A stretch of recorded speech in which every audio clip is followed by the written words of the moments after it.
오늘 이 말씀 중심에서 결국 하나님 나라만 영원하다, 결국 하나님 나라만 영원하다라는 제목으로 큐티나눔 하려고 합니다. 큐티나눔 하기 전에 하나님의 정확하심, 하나님의 예비하심, 하나님의 인도하심에 관해서 잠깐 나누려고 합니다. 사실은 어제 저희가 사택으로 있던 곳이 경매로 넘어가서 고민을 하다가 그 사택을 저희가 경매에 받기로 이렇게 결정하고 우리 기숙사 겸 게스트하우스로 만들어서 사용하려고 그렇게 응답을 받고 준비 중에 있었습니다. 그리고 어제 드디어 경매가 시작돼서 경매를 넣었는데 그 과정에 있었던 일들을 한번 나누려고 합니다. 저희는 이 경매가 계속 유찰이 되고 그래서 이 경매를 시작했고, 그리고 10%의 돈만 내면 경매 낙찰 받아야 될 돈의 10%를 내야 되는 줄 알고 저희가 어제 사실은 갔어요. 10%의 돈만 준비해서 가지고. 근데 현장에 도착해 보니까 이게 어떤 사람 경매를 받았다 다시 재경매가 들어간 물건이라 20%의 돈을 내야 된다는 거예요. 저희는 준비가 전혀 안 돼 있었고, 그런데 마침 하나님께서 마이너스 통장을 만들게 하셨잖아요.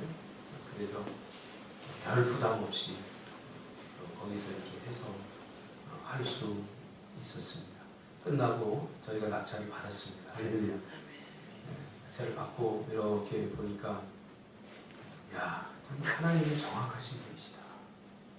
하나님 예비하심과 하나님의 인도하심은 아주 정확하시다. 내가 보지 못하고 내가 알지 못하는 부분, 사실은 우리가 쓰려고 했던 그 예상 낙찰가가 있었는데 집사람이 며칠 전에 오더니 목사님 그걸 써서는 안 될 것 같다. 하나님이 그렇게 응답을 주셨다. 그래서 적어도 이 정도는 써야 될 것 같다. 근데 저도 사실은 하나님께서 그런 마음을 주셨어요. 기도 중에 너희가 쓰려고 하는 것보다 조금 더 써야 되겠다. 근데 만약 우리가 쓰려고 했던 거 썼으면 안 될 수도 있더라고요. 저는 경매가 한 사람도 안 달라고 될 줄 알았는데 한 사람이 썼는데 우리가 예상했던 금액, 원래 쓰려고 했던 금액보다 더 많이 썼더라고요. 그래서 정확히 이렇게 됐고, 또 중요한 것은 그렇게 많이 써도 우리에게 미치는 게 아니라 우리에게 원래 세입자에게 돌아오려고 했던 그 돈보다 그렇게 해가지고 더 많이 우리가 받을 수 있게 됐어요. 이게 낙찰이 돼서. 그러니까 결국은 우리가 더 이익을 본 거죠. 그것을 보면서 하나님은 손해보는 것 같고, 또 하나님은 우리가 알지 못하는 일. 오늘 본문도 사실은 그런 내용 아닙니까? 다니엘이 두 번째 환상을 보죠. 벨사살 왕 제3년에 다시 한 번의 환상을 더 보는데, 이 환상은 앞으로 되어질 일들에 관한 상징적인 것들을 이렇게 보는 거죠. 그래서 미래를 보지 못하면, 미래에 대한 해석이 없으면 이 환상은 굉장히 답답합니다. 어제도 집사람이 경매하러 갔는데 막 떨어요. 왜? 결과를 알고 나면 떨 일이 하나도 없어요. 결과를 알고 나면 떨 일이 없는데, 결과를 모르니까 집사람 고모 나가서 또 태안 집사 가서 이렇게 있는데 전부 다 긴장해가지고 막 이런데 참 저도 긴장이 되더라고요. 물론 하나님께서 아니다 싶으면 제가 미련 없이 돕고 이렇게 할 수 있었지만, 그러나 그 순간만큼 굉장히 긴장이 많이 되더라고요. 왜요? 모르니까. 누가 얼마나 쓴지 알면 긴장이 안 되는 거예요. 이 환상도 마찬가지죠.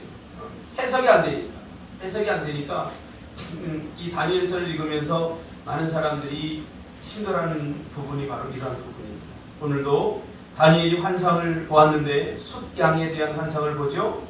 이 숫양은 메대 바사 연합국, 말하는 거죠.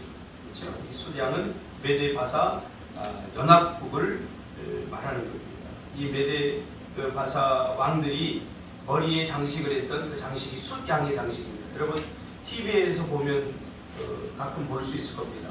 양의 뿔을 단 그 왕의 모습을 TV에서 가끔 고대 근동 아시아를 배경으로 한 역사 드라마나 이런 걸 보면 숫양을 이렇게 뿔을 한 왕, 전쟁에서 승리하고 이 왕관을 쓰고 등극하는 것을 봤을 것입니다. 그러니까 메데 바사 이 왕들을 나라를 가리키는 거죠. 이 숫양은. 그 다음에 이 숫양은 어떻게 됩니까? 오래 가지 못합니다. 그렇죠? 그 다음에 나타나는 짐승이 숫염소입니다. 이 숫염소는 헬라 제국, 메데 바사가 멸망하고 그 다음에 헬라 제국이 득세하게 되죠. 그 다음에 그 숫염소는 헬라 제국이고 두 눈 사이에 커다란 뿔이 났다. 이렇게 오늘 본문에 말하고 있죠. 두 눈 사이에 난 커다란 뿔. 이걸 누구를 가리키느냐? 바로 알렉산더 대왕을 가리키는 겁니다. 5절에 나오죠. 이 두 눈 사이에 커다란 뿔이 난 이 사람이 발이 닿지 않듯이 빨리 나라들을 정복해 나가는 것을 말하고 있죠. 발이 닿을 수 없을 정도로, 발이 닿을 수 없을 정도로 빠른 속도로 나라들을 정복해 나가는 것을 보여주고 있습니다. 저도 그 그리스에 있는 알렉산더의 고향에 가봤어요.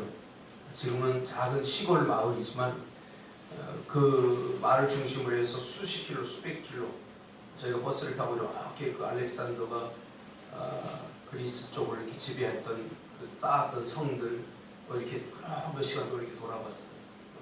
그러면서 아프리카, 유럽, 또 아시아 이 정복한 나라들에서 제가 역사 공부를 하고 왔는데 참 대단한 사람 아닙니까? 세계를 제패했던 알렉산더 대왕, 유럽, 아시아, 아프리카를 정복했죠. 그러나 그가 33세, 불과 33세, 예수님처럼 33세에 죽었어요. 33세. 권불 10년. 영원할 것 같았던 헬라 제국과 그 나라를 통치했던 절대 권력이었던 알렉산더 대왕도 결국 10년 만에 권불 10년이라는 말이 있지 않습니까? 그래서 그 나라를 한 사람이 통치할 수 없어서 네 장군이 그 나라에서 통치를 하게 되는 거죠. 여러분 오늘 본문에서 우리에게 보여주는 게 뭡니까? 이 땅에는 영원한 것이 없다는 거예요. 오직 하나님의 나라만 영원하다는 겁니다. 영원할 것 같은 나라들, 절대 권력을 가진 왕들이 세워지고 통치하고 세계를 다스리지만 그러나 불과 몇 년이 되지 못해서 쇠퇴하고 또 다른 나라가 세워지고 또 쇠퇴하고 그런 것을 보면서 뭘 느낍니까? 오직 하나님의 나라만 영원하다. 하나님에게로부터 온 것만 영원하다. 그런 것을 보여주고 있지 않습니까? 짐 엘리엣, 우리가 에콰도르 선교사를 갔던 짐 엘리엣이 한 말, 영원한 것을 얻기 위해 영원하지 않은 것을 내려놓는 일은 결코 어리석은 일이 아니다.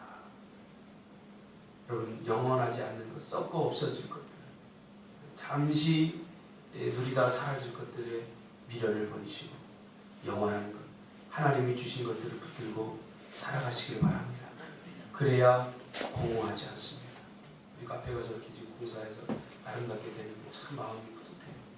그러나 저 카페도 한 1년, 2년, 3년이 지나면 바닥에 했던 그 바닥이 낡아질 것이고 사람들이 들락날락하면서 저기 우리 의자들 저거 다 낡아질 겁니다. 우리가 이거 붙일 때 이거 데코타를 우리가 붙이지 않았습니까? 불과 엊그제 같은데 저 뒤에 보니까 사람들이 발자국이 하도 오래 갔다 해서 이제 벗겨지기 시작하더라고요. 영원한 것이 없습니다. 우리가 살아야 될 영원한 나라는 하나님 나라입니다. 성경 분명히 말하고 있죠. 이 땅에서 우리 인생은 잠시뿐이고 나그네뿐입니다. 우리가 조금 가난하다고, 우리가 잘 살지 못한다고, 우리에게 좋은 직업이 없다고 우리가 너무 낙심할 필요 없습니다.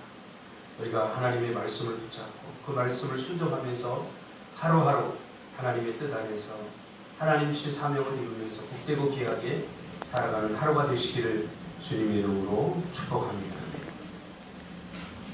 기도하겠습니다.